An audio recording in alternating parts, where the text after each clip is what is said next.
polishing off some Halloween candy. Oh, okay.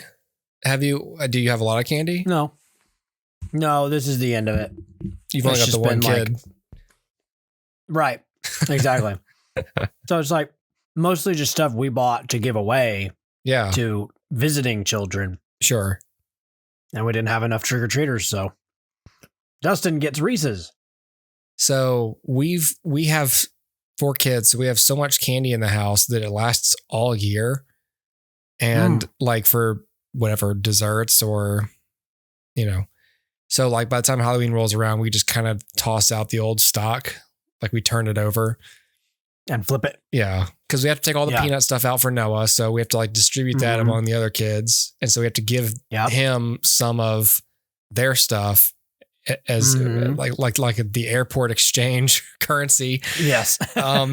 But Noah has braces this year. So he also can't eat a bunch of like sticky candy. He can't have Starburst. So Noah basically got all of the regular M&Ms and like regular chocolate bars and stuff. Yep. But he mostly just can't have anything.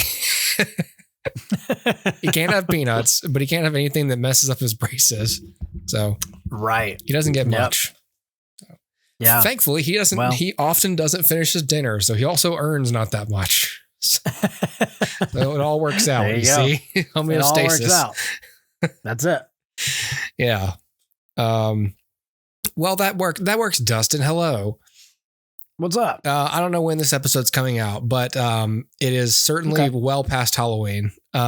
Yes. But we were busy and during Halloween and really all of November. And so we never got to talk about horror movies, really. Yeah. I mean, we talked about Psycho, but like we didn't get to talk about stuff, post Halloween and newer stuff. Right, sure. So yeah, exactly. So we're gonna gobbledygook a few of them tonight into this episode. So let's do it. Yeah. Okay. Why don't we start with Cobweb, as it is the newest of these? Yeah. Okay. Yep. Yeah.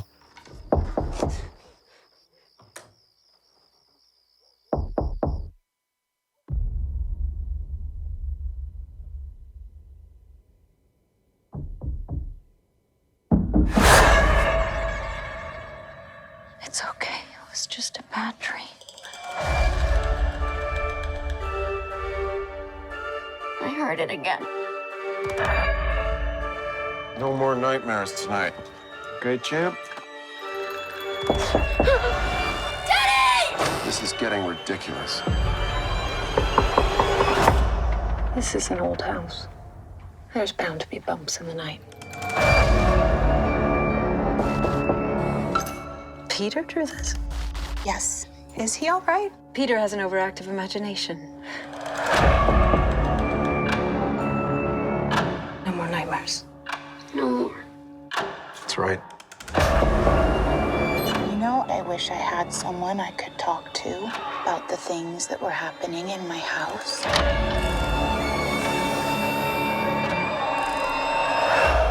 Mom?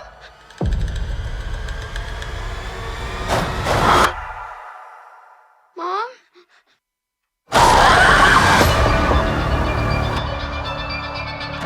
Peter, sometimes you have to make hard decisions to protect your family.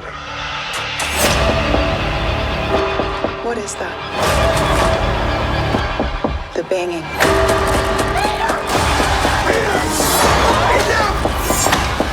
Enough! You don't hear anything, Peter.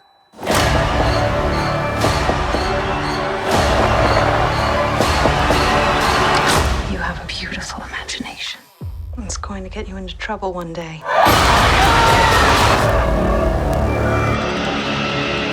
So Cobweb. That's a cool horror movie name. It's a great horror movie name, and the poster's great.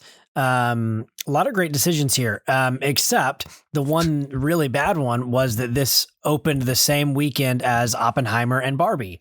Oh, no. So it got the most buried any movie has ever been. What studio is this? This is Lionsgate. Yeah. Oh. Yep. So that was a bad move right there. Those guys, all the blood of Lionsgate went to the John Wick. Exactly. So Cobweb is directed by Samuel Bodden and written by Chris Thomas Devlin. I don't know either of these people. I think they're both fairly new people. Those two both sound like Harry Potter characters. Like they would have a shop in Nocturne Alley. Yes. Bodden and Devon. Owned by the famous Devlin? wizarding cousins Samuel Bodden and Christopher Thomas Devlin of House Slytherin. That's very true. And it stars Anthony Starr and Lizzie Kaplan. And another Harry Potterish sounding name to actress in here, Cleopatra Coleman. Come Coleman. On. That just, prefect of Hufflepuff. Yeah. Yes. Come on. Cleopatra Coleman's a Hufflepuff. That's for sure. Yeah. Cleopatra Coleman. I saw Cleopatra Coleman drawing a picture of a basilisk. And as you know, that is outlawed. It's outlawed only on Tuesdays. I promise I won't make this joke anymore. I'm sorry. 3 times. 3 times I've denied you, Dustin, your review. That's fair. So this film is a little complicated. The general premise is your protagonist here is a little boy named Peter, and Peter, his parents are played by Lizzie Kaplan and Anthony Starr. Is it Anthony? It's Antony, isn't it? Antony looks like Anthony Starr. So yeah, they are his parents.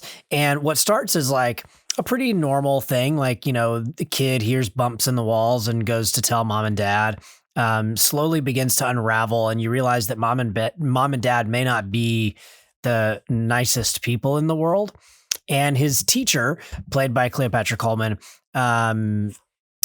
kind of takes an interest in him because he's drawing some kind of disturbing pictures at school, and she begins to suspect the parents are abusive and whatnot. And what unfolds is the story of it's that classic story of things bumping in the walls, and then they begin to talk to the little boy, and this voice, this girl's voice in the wall, begins to kind of, I would say poison his mind, but I don't think that's quite right. I think she's just influencing him. And over the course of the film, she influences him to do some things that are out of character for him, which of course draws the suspicion of the teacher even more, and the ire of his parents. And so what unfolds is things that go bump in the night, spooky story that is actually really good until it's kind of not. And I think that's pretty indicative of a lot of horror movies these days. But like with this one, it's really smart, and then it just falls into the trap of like, now the end has to be a big, like a big thing, and it's got to be really spooky and scary. And you kind of lose what actually made it spooky and scary, which is like that these parents might be really evil to their child, right, which is way scarier to me than a goblin and ghoul and ghost and whatever. It's like, the human element of horror is always scarier to us than for whatever sure. supernatural thing is supposed to represent something else. Well, right. And that's sort of the thing, is like you begin to feel like, or at least I did, thinking about the film analytically, that maybe the thing, this voice, is not real. It's not there. It's some sort of manifestation that the child is, using to cope, or maybe it's like, his inner voice that's kind of driving him to act out now that, he's, a certain age or whatever the case may be. But it just becomes that the monster is a monster, and there's really nothing more to it than that. But for the first 2/3 of the film, there kind of was more to it than that. And maybe it was implied. And maybe a lot of that was in my mind of like, my mind filling in the spaces where there was not information. And then once that information was revealed, it was inherently just less scary than what my mind could have conjured. And so Cobweb is not a bad film. And in fact, Lizzie Kaplan and Anthony Starr deliver some really great performances here. And it is, like I said, it is a very good movie until it isn't. And so I think, your mileage will vary, how much you enjoy a ghost to goblin demon story. But for me, I thought it was way more scary when everything was ambiguous and the parents were just generally creepy, and the idea of what they could be doing to their child was way scarier than any revelation they could have had spoon-fed me. And so, it's a good movie. I mean, I do still recommend it if you have some time to kill and you want to watch something that's kind of spooky. It's not a bad way to spend some time, but it's certainly not going to stay with you in the way that like The Babadook does. It's not going to stay with you in the way that, any of our favorite horror films have. It's just kind of like on the better side of average. And, that's kind of the best thing I can say about it. Yeah, I remember like one of the scariest scenes in The Babadook is when you think the mother's going to hurt her son. Yes. Yeah. Like for sure. She's just yelling at him. And it's like, well, this could happen in any movie, but it's the scariest part of the horror movie. Well, and it's so much more heightened when you're watching a horror movie too, because you're like, oh, this could legitimately be a bloodbath in like 2 seconds. Yeah. And it's not just implied that she's going to hurt him. I might have to like watch this happen because this is a horror film. Yeah. Exactly. I might have to witness this. Exactly. And it's sort of the same here. It's this idea of, the parents are initially like they're fine, but you think maybe they're just really, like maybe they're extreme helicopter parents, or they're just a little bit overprotective, or maybe they're some kind of like, super religious, something like you never really quite can put your finger on it. And it's that ambiguity that really sells the creepiness of it. And because you just don't know what they're capable of. And then when it slowly gets revealed what they are capable of, it starts really scary. Like, oh, they might be capable of something really bad. And then as the film goes, it's like the mystique of that gets completely thrown out the window. Like that enigmatic, thing that you can't put your finger on. That's just like unsettling in the, back of your neck. But like, it's weird, man. It's kind of case in point for the old adage in horror movies that like the more you show, the less scary it is. And I think that's, I abide by that. Like, I think that's 100% true. I think that the more you can imply and the more that you can allow your audience to use their active imagination, the scarier it's going to be, because that taps into like all the ghost stories we heard as children, where it's just like you're around a campfire and you tell the ghost story and your mind is conjuring all of the images of it. Yeah. If a film can do that same sort of thing, the go-to that everyone always points out is Jaws, right? It was technical limitations, budgetary limitations, why we're not going to show that shark all the time. But it was also for effect, that the less we see of the shark, the scarier the shark is, because A, it could be anywhere, and B, it could be any size. It could, have 8 arms dangling from its teeth. Like you have no idea. And that, what your brain can conjure is way scarier than what they can give you. Because once you see it, the mystery's gone. And I think this is like case in point, this film, of just imply it. It's way scarier that way. And I think had the film gone all the way with that, this could have been one of my favorite horror movies, because it just starts so strong and it's such a really good looking movie. Like if you watch this trailer, you will see some really inventive shots. You'll see some great cinematography. And it's just a shame that eventually the story just kind of gets dumb. And I mean, yeah, I mean, it's just how it goes. But again, I don't know, maybe you're the type of person that would be really wigged out by what this becomes. I'm not. So it didn't do anything for me. It may be way better for you watching this, dear listener, but for me, I checked out in the last act. So that's Cobweb. It's streaming on Hulu. So if you really want, to settle in with something that's good till it's not, there you go. We'll take this bridge of a child character into my film. How about that? Okay, go for it. I want to talk about Dr. Sleep. Okay. When I was a kid, there was a place. A dark place.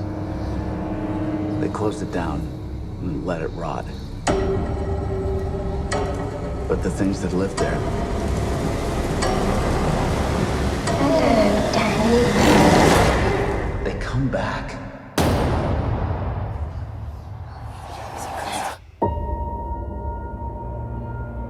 Not many ride the bus this far north. You're running away from something?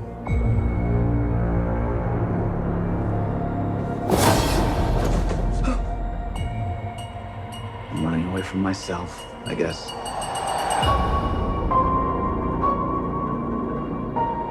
Hi. You can hear me. You're magic. Like me. I don't know about magic. I always called it the Shining.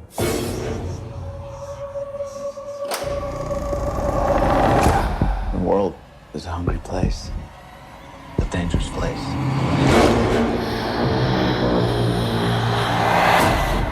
These people, they hurt people like us. These empty devils, they'll eat what shines. And they've noticed that little girl. Well, hi there. Get out of my head! Get out! I haven't felt power like that in so long. They're coming. Where are we going? There's a place.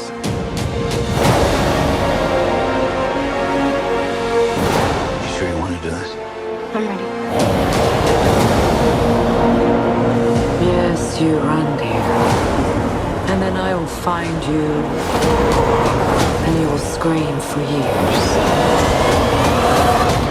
Come and play with us forever and ever. Okay, so Dr. Sleep, I finally got around to watching it. This was the 2019 film directed by Mike Flanagan, written and directed by Mike Flanagan, actually. And it's based on the novel by Stephen King, Dr. Sleep, which is the sequel to The Shining. So Danny Torrance is Ewan McGregor now. And Okay. he is still followed by ghosts from the Overlook. Well, he is as a child, and then he sort of learns how to deal with them, how to kind of compartmentalize them, basically. And but he's like this horrible alcoholic as an adult, and miserable and traumatized and stuff.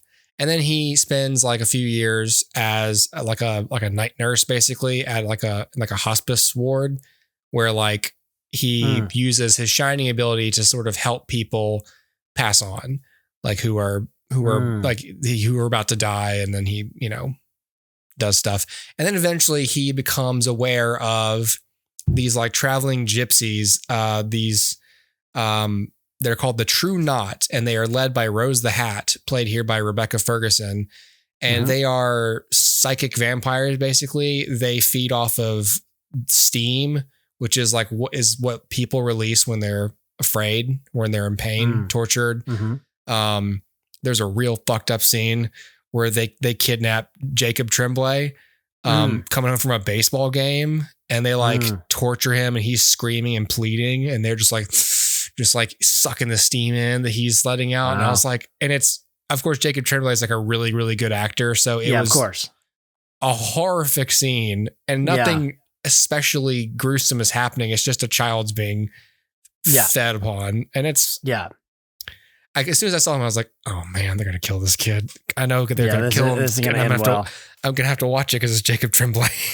Jacob Tremblay doesn't sleepwalk through any roles.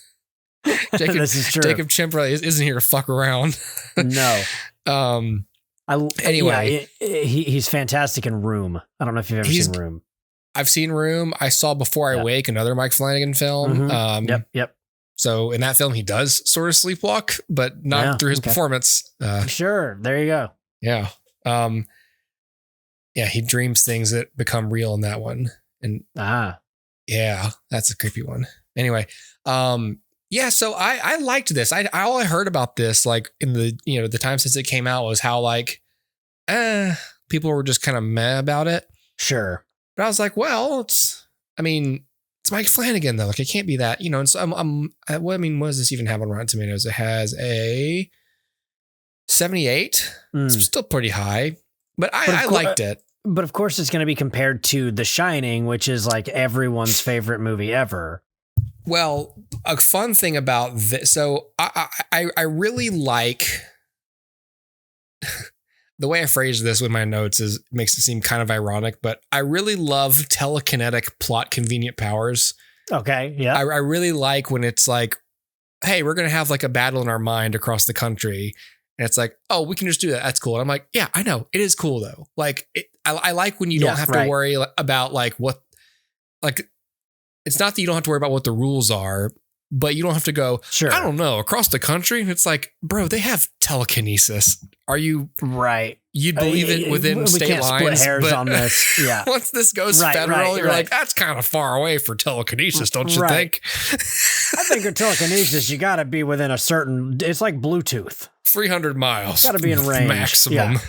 Yeah. Yes. What do you got? A satellite helping you? What kind of satellite? Starlink? Is it a Starlink satellite? So, I don't know. I find it really fun, but really high stakes in the best way. Like I said, this movie is essentially like about like a secret war that can only be fought in the mind.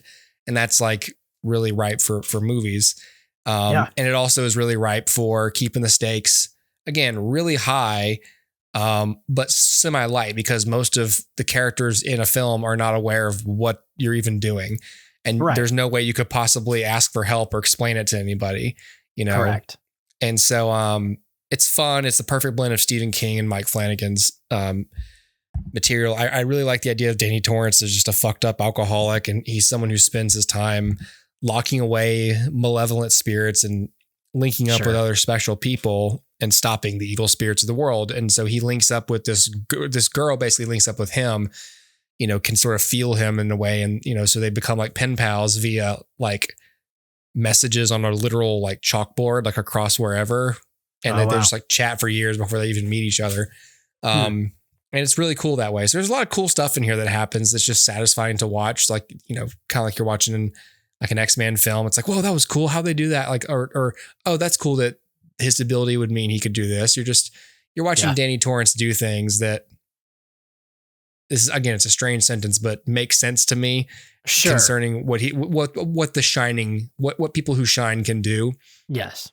And how he brings that into a new battleground here. Sure. The standout in the movie, a lot of people said, but Rebecca Ferguson's really, really good in the movie. She's terrific as Rose the Hat. That's the least surprising sentence you've ever said.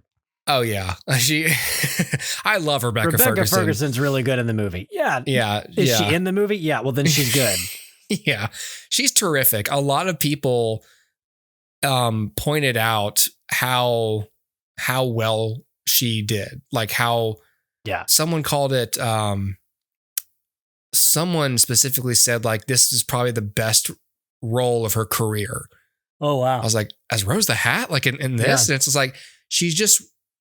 It's one of those roles where she's just like, it's just picture perfect. Like every nonverbal thing she does, every line she speaks, her wardrobe, her characters, everything she does, you're just like, it's a really fun character for her to play. Yeah. She's really threatening, but she's very playful. It's really, really, really perfect for an actor like her. Yeah.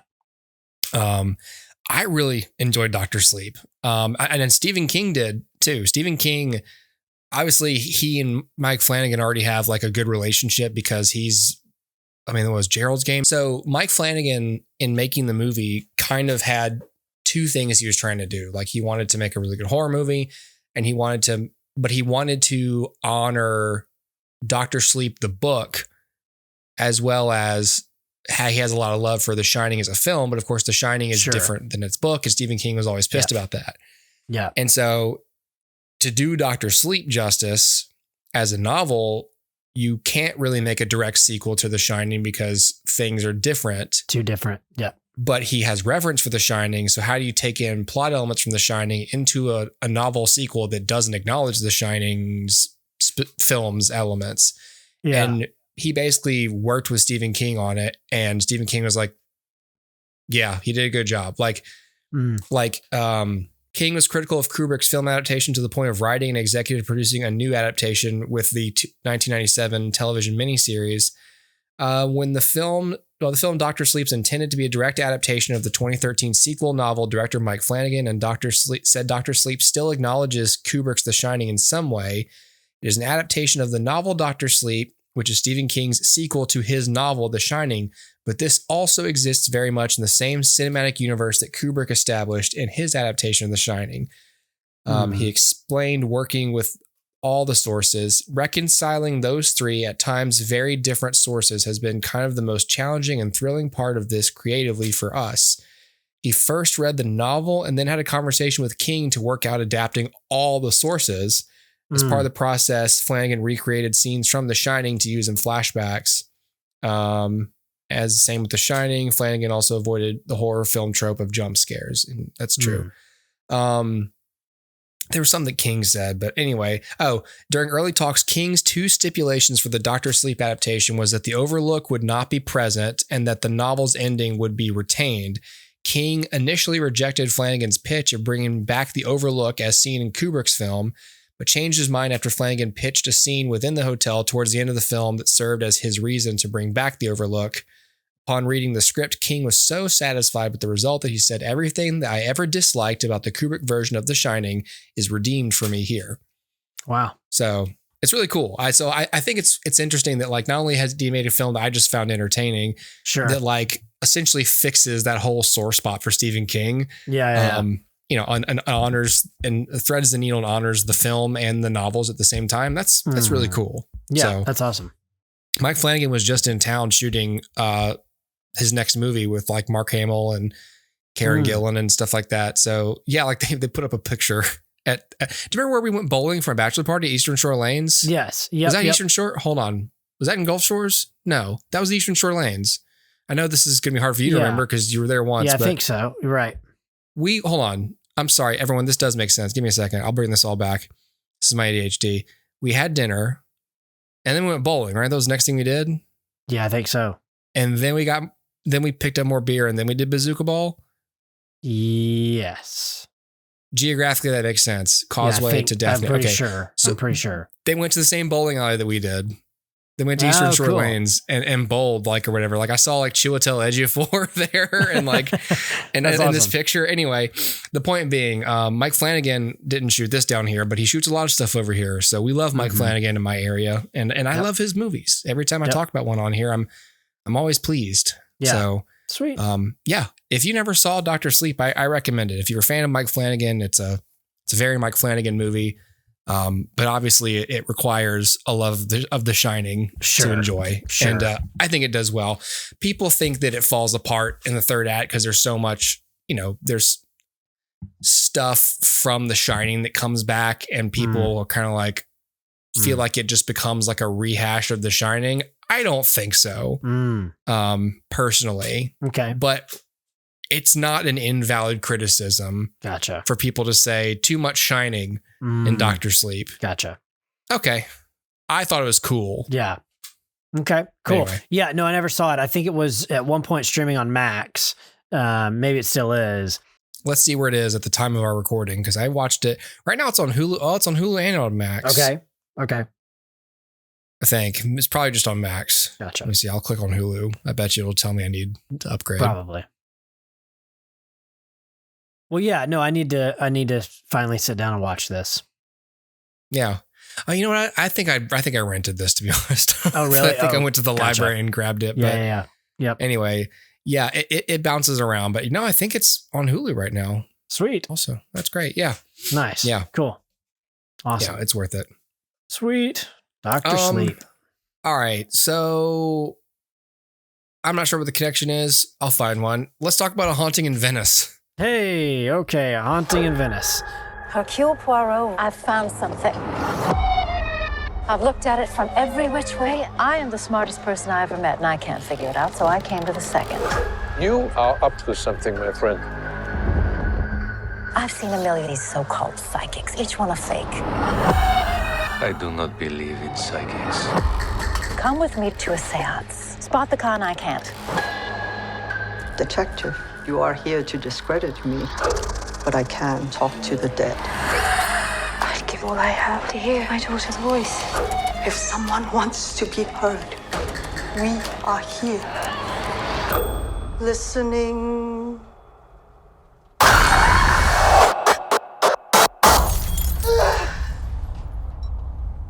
Mama? Felicia? What is happening?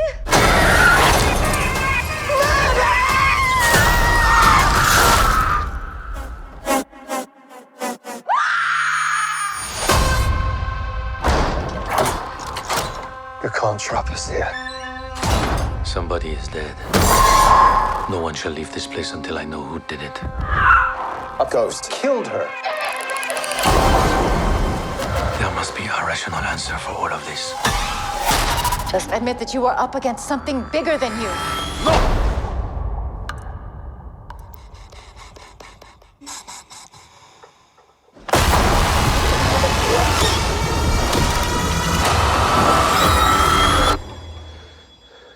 You were saying?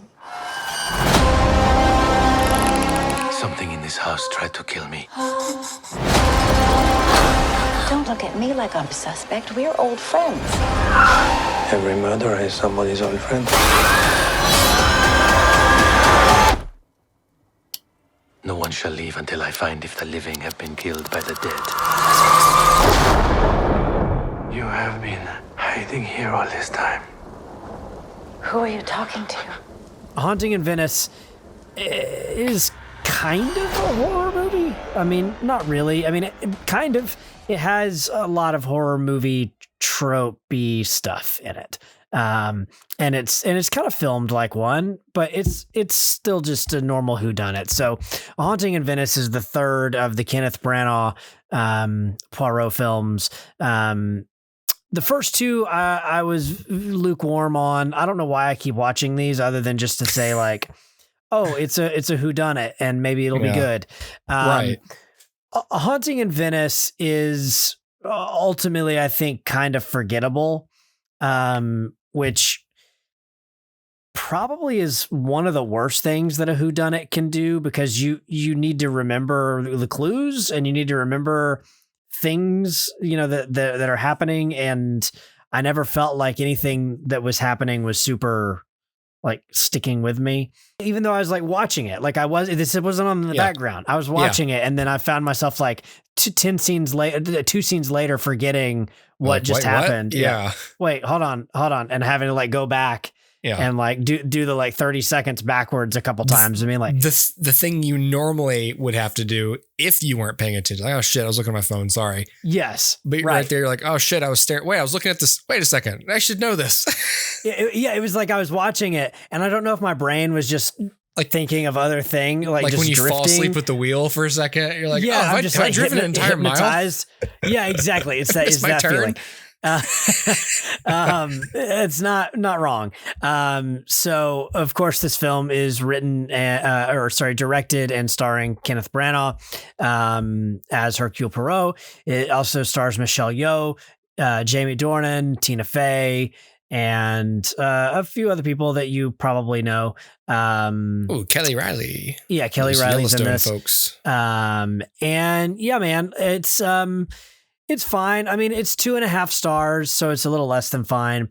I found, well, let me just give you a rundown of the thing. So this is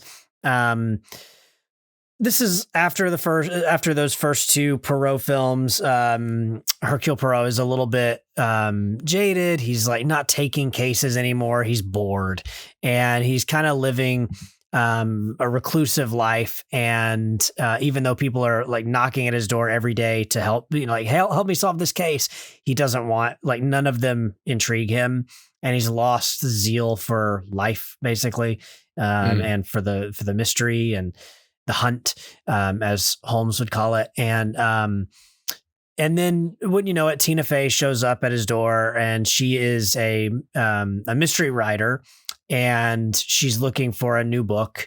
And she says that there's a medium played by Michelle Yeoh who is going to be visiting Kelly Riley at her estate. And Kelly Riley's daughter had passed away, and she's hoping that she'll use Michelle Yeoh to contact her dead daughter, and get some answers on who killed her, or, just talk to her in general. And Tina Fey, who's kind of a skeptic, has seen Michelle Yeoh perform a few times, and she can't figure out how she does it. So she wants Poirot to come with her and help her see, one, is Michelle Yeoh for real? Or is she like, I want your eyes, Poirot, to tell me if like, what am I not seeing? Because it looks real to me. Yeah. And wouldn't you know it, a murder happens. And good thing Poirot's there already. And so why did you bring me here? This is one of my criticisms of all of the films, is the murder happens after he's already there.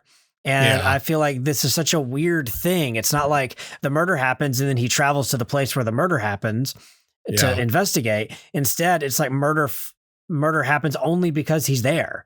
And then he'll like shut all the doors and be like, nobody leaves until we figure out what's going on. I'd be like, hey, including you, dude, I've read the papers. Like, the common thread here is you. Yeah, you're the one. Yeah, it's a perfect cover for a serial killer. It's like, hey, no one leave. I'm an inspector who was here already, and I'm going to solve this murder. You're the killer. Wait a second. Wait a minute. What about you? No. It's not me. I said I'm the inspector. I'm the inspector. The inspector can't be the murderer. So I'm safe. Wait a second. Have you seen my mustache? Do I look like a murderer? Yeah, man, it again, it's just kind of a forgettable film. I do think that, Kenneth Branagh is doing his best. I mean, he's a great actor. We all know this. As a director, I think that there's some weird stuff in this. Like, he's purposefully modeling a lot of this after the horror genre, and it works. Where he does that. But then there's also some weird editing choices, some weird music choices. And it's just some of the choices that he makes that I think are a little bit off the wall, or feel like, I don't want to say they're not my cup of tea, because that makes it feel super subjective, which, I mean, film is, but it almost feels like a mistake. You know what I mean? Like almost amateurish in a way. Yeah. And I don't mean that in any kind of way. I'm just saying, like for me, those choices didn't work. And it doesn't seem like it's a subjective, it doesn't work. It feels more like this is a mistake, doesn't work. Yeah. It's like an oversight. Yeah, there's a moment probably around the third act, the start of the third act, where it's this tense kind of moment, and there's a lot of movement, a lot of action. People are running and people are moving. And what you'd expect is either no music in a horror film, or music that helps drive that tension. Yeah. And instead we get this weird, like, it's almost like a jaunty, like, classical thing, and it just doesn't fit. And so it's like, okay, that's a weird choice. Like, cause it's not helping the emotion of the scene. It's just like background music, which I think is weird. And in fact, it's kind of working against the emotion of the scene. Yeah. And then the other thing is like, there's some editing choices in here that I think are really weird. And some of it might come down to like a lack of coverage, and some of it might come down to just weird stylistic, like we're going to do this thing. Like if we cut here, it's jarring and it'll be spooky, but it just doesn't work really. It's just jarring. It's not spooky. It's just jarring. And so couple that with a few, not so great special or visual effects and a story, like I said, that's kind of forgettable. And you wind up with this package that's, just kind of bland and it feels done quickly and cheaply, even though it's probably not cheap. I don't know how quickly it was made, but it feels like they probably got this in the can really quick. So I don't know. It's just one of those weird ones. I think I'm going to have to be done with these movies. And I feel like I said this after the last one, after Death on the Nile, because Death on the Nile was nothing but like CG bulk wrap and green screens. And this is much more practical, which is great, but it's also just like, it's kind of a waste of my time. So I don't know. I also think that the casts are getting progressively less impressive. Like if you go back to the Murder on the Orient Express, that's a pretty stacked cast, right? Yeah. Michelle Pfeiffer and Willem Dafoe and Johnny Depp was in that, Johnny right? Depp. Yeah. Johnny Depp's in there. Daisy Ridley, like these people who were both like huge stars of their time. And then like Daisy Ridley's hot right now because of the Star Wars. So we're going to use Daisy Ridley. And so it's like a mixture of these things. And then with Death on the Nile, it's like you got Gal Gadot and Armie Hammer. Mm-hmm. That's like, oh, that didn't age well. And then with this one, Michelle Yeoh is hot right now. That's true. But the Tina Fey casting is really weird to me. It's very off the wall. And this is what I mean by some of the choices are just very strange. I have nothing against Tina Fey. I don't think she's particularly strong in this role. No, it seems, I even, when I was watching the trailer, I was like, why is Tina Fey in this? Yeah, it's weird. Fit. Like there's a moment where she does the like Scream Queen thing where like a murder happens and you have to let out the scream and it just feels so forced. And I'm like, I've never really thought about it, but like that's probably a really difficult thing to make feel genuine.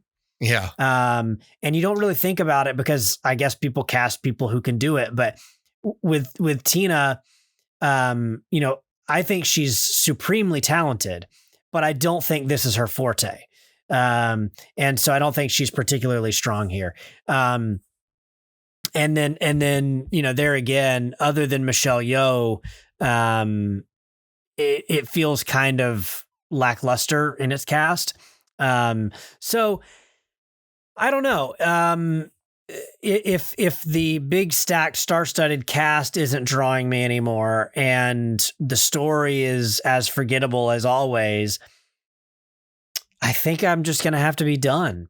And that's a shame because I love a good whodunit and that's why I keep tuning into these, but I've seen 3 of them now and they're not good whodunits. I do like the original Murder on the Orient Express. So there's nothing wrong with the story.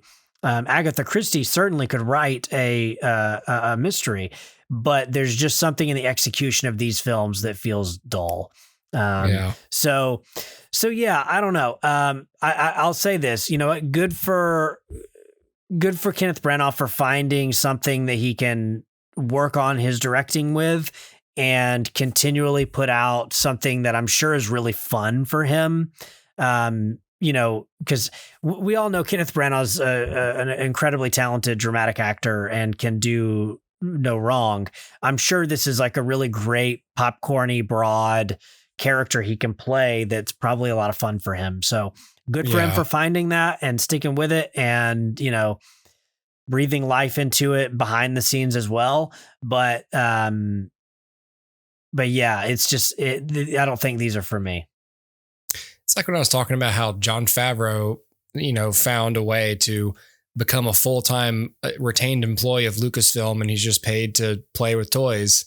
It's like, yep. Kenneth Branagh figured out how to get Warner Brothers to pay him to star as this character he loves. All you got to do is make movies for us to sell. And he's like, sure. Yeah, sure. Why not? Sure. Yeah. Yep. And it almost comes across as like him saying like, these are actors I want to work with. Right. Rather than like they're necessarily right for the part. Yeah. Like even Michelle Yeoh as the medium feels weird. Because to the best of my recollection, there's no mention, like her name is Joyce Reynolds, and there's no mention of her being Chinese or anything. It just feels really like, yeah, I don't know. It's just weird. It's like that could have been anybody, and I'm sure you just wanted to work with Michelle Yeoh, and I don't blame you. I do too. Right. But, and the studio's like, oh yeah, we'll sell Michelle Yeoh's name. Yeah. Yeah, absolutely. But it just feels like a little bit of a waste of her and kind of, what makes her special and what makes her so great is, that she's able to bridge the gap between the Eastern and Western sensibilities so adeptly. It's strange to just kind of like, you're playing Joyce Reynolds. It just feels like that role was written for somebody else. It's almost like old Hollywood in a way. It's almost like Ed Wood. It's like, hey, I met this wrestler. He's just going to be in the movie now. Well, yeah. Well, and it's like Kenneth Branagh was just at a party and he's like, oh, you know who I met? I met Tina Fey tonight. She's real cool. Yeah. I think I'll put her in a movie. Hey, I also met Michelle Yeoh. She's cool. I'll put her in a movie. Yes. Hey, good news. I cast the film. Right. I did it already. I just cast done. Every single person I met at this one engagement. At the one party. That's right. Yeah. It's like, okay. That's pretty much what it was. But yeah, I mean, I don't know. It also smacks a little bit of like, all those Adam Sandler movies where it's just him and his friends on vacation. Sure. Yeah. It's the same sort of thing. It's like, hey, pals, let's all go to Venice. Yeah. And so they go to Venice for a little while and do this thing that feels fast and quick and cheap. And then, Tina Fey gets a vacation out of it. Sure. But at least those people feel realistic as Adam Sandler's friends because they're Adam Sandler's friends. Yes. Right. Tina Fey wouldn't strike me as a, whatever pulp writer in the 40s or whatever this is. Yeah. I know that she's a writer in real life, but is that the only connection? I guess so. It also just strikes me as funny to think that she's like hanging out with Kenneth Branagh on the weekends. You know what I mean?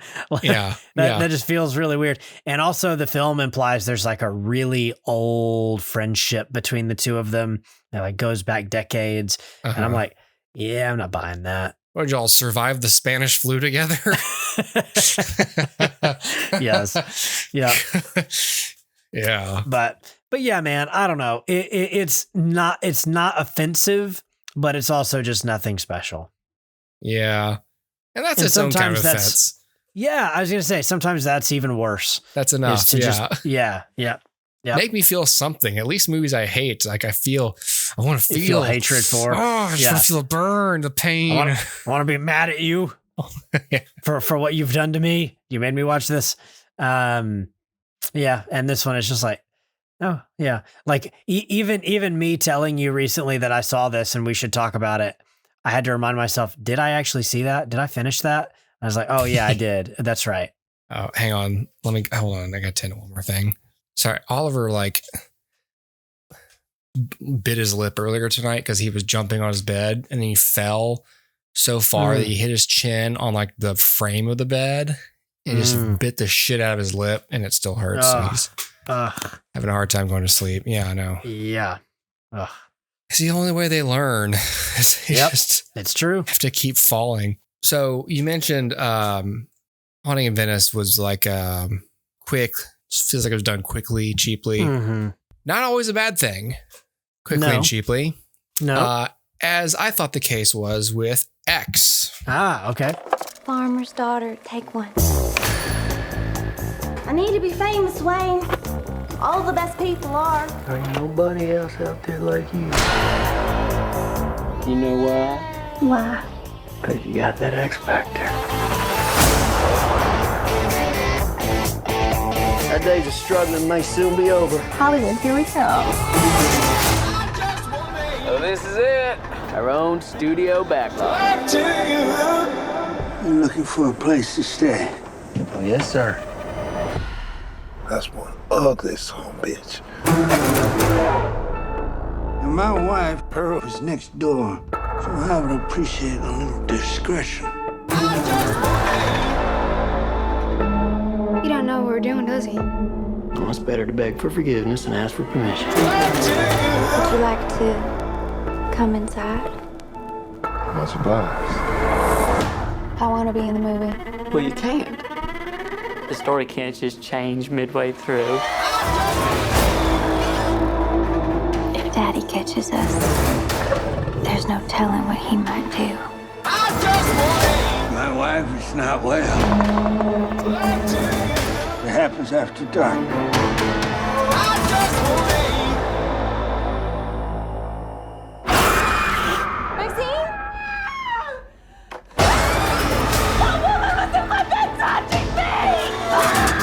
You don't want to leave, do you? People's eyes are gonna pop out of their damn skulls when they see this.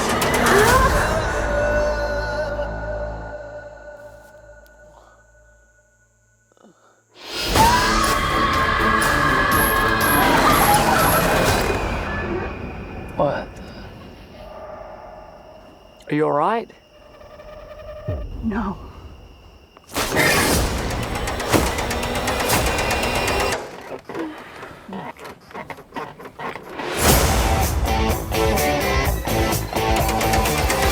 One of the boys found this inside. What do you think is on it? I see one goddamn fucked up horror picture.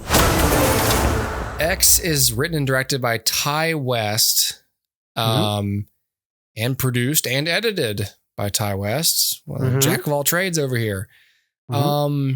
So it came out in 2022. I think it was March, and I believe it debuted at South by Southwest. This is an A24 film. It's a horror movie, and it's a slasher. And it's 1979. And there's a bunch of people who go out to this farm to shoot a porno. And they're out there to make an adult film. And it's like 5 people. It's like, the movie's got Mia Goth, Jenna Ortega, Martin Henderson, Brittany Snow, Owen Campbell. And so those 5 are the people. And like Mia Goth is one of the actors. Jenna Ortega is like the girlfriend of the director. She's there to like do sound. Brittany So's one of the other actors. Owen Campbell, Scott Mescudi. Hold on a second. Scott Mescudi. Kid Cudi. Is that Kid Cudi? The rapper. That was Kid Cudi? Huh. Sorry. I'm just revelations. Well, I don't know what that guy looks like, so I didn't. Sure. That's so strange. How? Okay, he was really good. Like he was. I don't know. It's not always a direct transfer when rappers want to act. You know, like Ludacris and 50 Cent. Okay. Yep. Anyway, okay. Sorry, that makes sense. All right. Sorry, that just threw me for a loop there. Anyways, so they're all either in the film or working on the film, and they go out to this farm to go shoot it. And while they're out there, they're kind of threatened, antagonized by the couple, the old couple whose farm they're on. So anyway, I don't want to say too much more, but yeah, then slasher things happen. Sure. You know, again, I say cheaply and quickly, the budget was $1 million for this movie. Made 15 million back. So it's, you know, nice little profit for them. And it did pretty well critically as well. I liked it. I didn't love it. I heard X was really good. And I watched it and I was like, it's cool. It's cool. Good slasher. You know, I don't have any major complaints. Probably nicely artfully done. If you look at like the subtext of these movies, you know, I'll talk about it more when I talk about Pearl, but like Ty West is trying to make a movie about something. And he's using a slasher as, you know, the medium through which to tell it. This one, I know he said they have like a big conversation about like VHSs and home media and what's, you know, how that influences what studios want to make and whatever, what that did for like the porn industry and stuff. And taste being driven somewhat by availability or whatnot. That was a big reason for him to make it about people making an adult film, why it's in the late 70s. And it's just one of those things like, wow, that's one of those things that's crazy with artists. Sometimes you go like, how do you go from being interested in that like area of time in VHSs? And then it's like, how do I make a movie about that? I know, I'll make a slasher about a bunch of porn actors who get killed off. It's like, wow, I wouldn't have thought to connect those two things. It's like, that's okay. Well, sure. It works. It's just, wow, that's so strange. I wouldn't have thought of that. I would have thought of something different, I suppose. So sure. So anyway, this is actually part of a film trilogy, actually, from Ty West. So the same year, actually the same time they were shooting this, they also filmed the prequel to this movie, Pearl.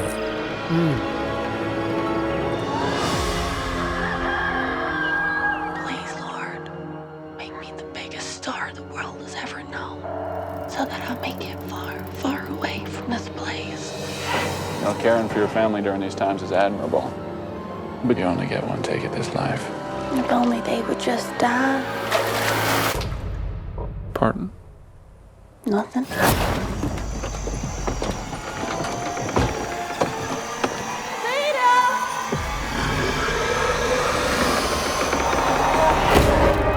I want to be special, dancing up on the screen like the pretty girls in the pictures.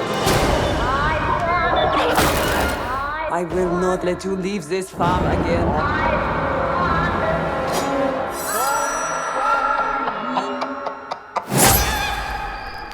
I'm worried there may be something real wrong with me. Rumor has it they only take one gal per town. We're looking for someone with X Factor. Has to be me. How about a film nobody else has seen? Is it legal? Will be eventually.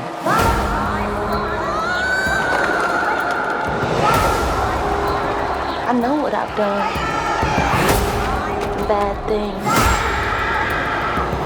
Terrible, awful, murderous things. I want to be loved from as many people as possible. But truth is, I'm not really a good person.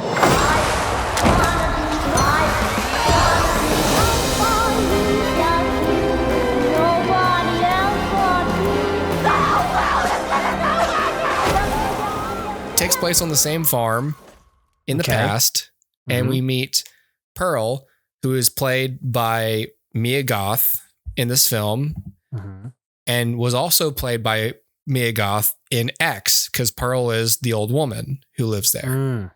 So in X, Mia Goth is playing both this Maxine girl and Pearl, dual roles. Now in Pearl, she is playing Pearl as a young girl. I loved Pearl way more than X. I thought it was, I don't know, much more my speed. I thought Mia Goth was really good in this movie. She's excellent as Pearl. Like, she's good as Maxine or whatever, but she's kind of like just a whole different vibe. And then she's an old woman in makeup.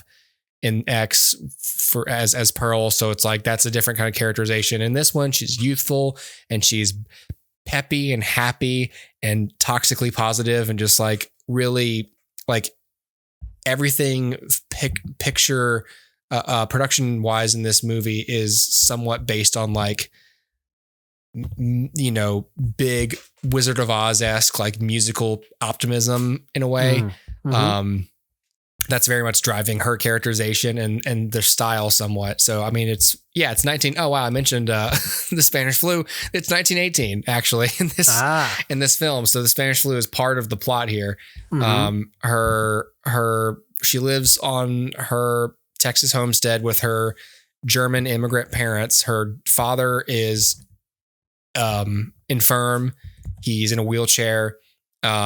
And her mother is just having to run the whole farm and take care of the dad and take care of Pearl. And she's real sick of it.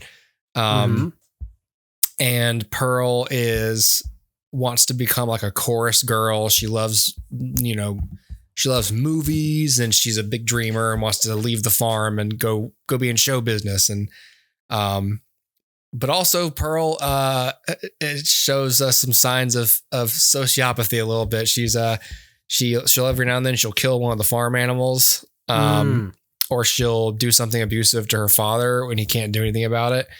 So Pearl's a little fucked in the head and, sure. And in a situation that she's quickly boiling out of.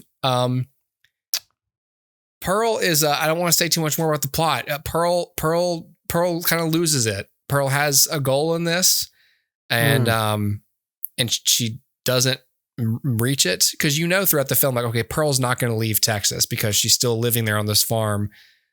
Sure. In X, right? So what happens? Well, the thing she's trying to do doesn't work out and she doesn't take it well.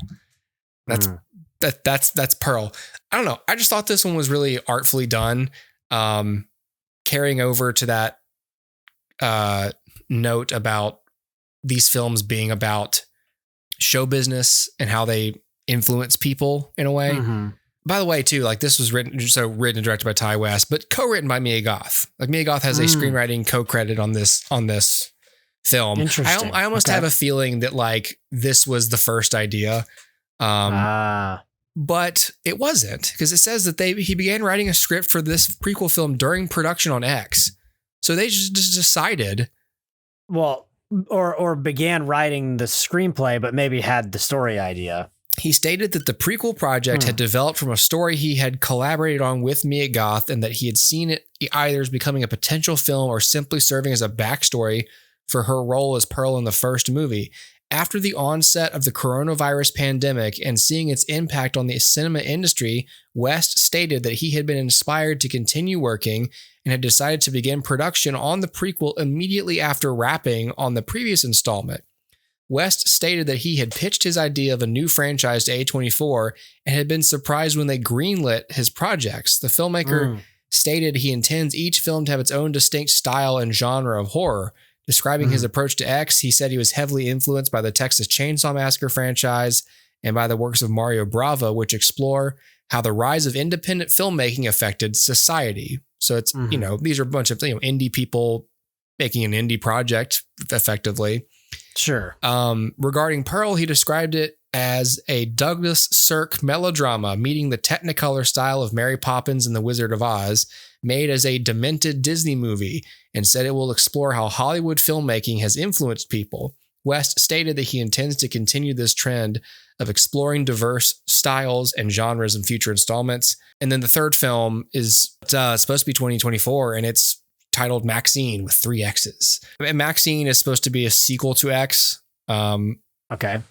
Because, spoiler alert, Maxine survives X. Mia Goth is you could probably, you know, so Maxine is now more of a sequel to the events of that film. Got it. So we start in the middle, we go back, and then we go to the end. Got it. I don't know. I think they're interesting. I think I expected to be more blown away by stuff, and I wasn't blown away by X. I enjoyed it. But I wasn't like, whoa, it wasn't like a revelation. I thought Pearl, like I said, Pearl was better. And I just think Pearl is carried really well by Mia Goth. I just think her performance is really good. She does this creepy stare at the end of the final shot is her like forcing a smile.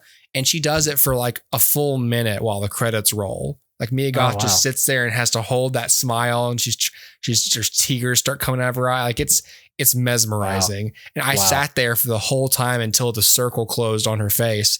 I was like, I couldn't get up. I couldn't look away. I was like hypnotized. I was like, that was so off-putting. It's really interesting stuff. I don't know. I'll be checking out Maxine. I mean, it's wow, they've already got a cast.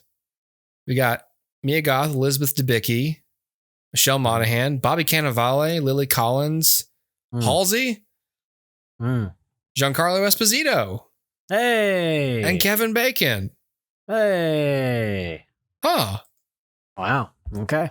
Giancarlo Esposito as an agent for the adult film industry and Z-list film actors. There you go. I can't wait to see what that's like. Right. Would you mind putting your clothes on, please, for me? Would you mind getting dressed? He's just Gus Fring. Yeah. Tightening I his don't tie. like to be kept waiting.